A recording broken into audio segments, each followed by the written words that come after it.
Ces 6 000 m² d'arbres devront laisser place à 33 logements sociaux dans ce quartier paisible peint par Cézanne et Pissarro. Mais face au stationnement saturé et devant le désir de préserver l'authenticité de leur hameau, certains habitants du Val-Hermeil manifestent déjà leur inquiétude. La municipalité a lancé un certain nombre de projets, dont celui-ci,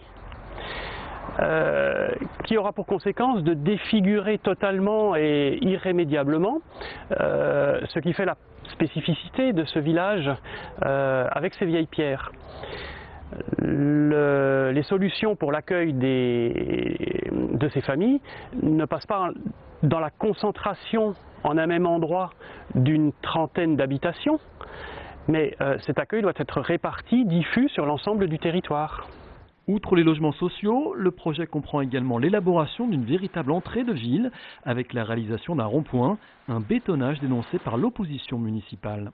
L'idée que la mairie prenne la main sur cette zone nous semble une bonne idée, à condition que ce soit pour vraiment y construire des places de stationnement, un espace vert, éventuellement un lieu pour y installer peut-être un petit marché régulier une fois toutes les 2 semaines, afin que les gens du Val-Hermeil se sentent un petit peu quand même membres d'Auvers-sur-Oise, parce que parfois ils en doutent un peu.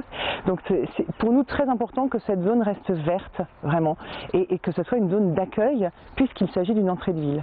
Manque de concertation, précipitation, tous ces arguments sont balayés par le maire Jean-Pierre Becquet qui justifie le choix de cette implantation. Nous avons 4 ans de retard, donc non seulement il n'y a pas de précipitation, mais il y a un grand retard. Voilà.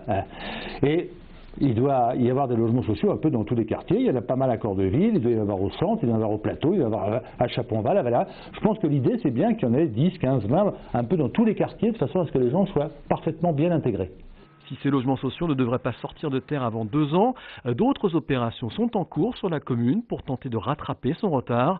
Dans le quartier du Chaponval, par exemple, 38 logements sociaux sont actuellement en cours de réalisation. Chaque année, la municipalité est sanctionnée d'une amende de 50 000 € pour le non-respect du seuil de 20% de logements sociaux imposé par la loi.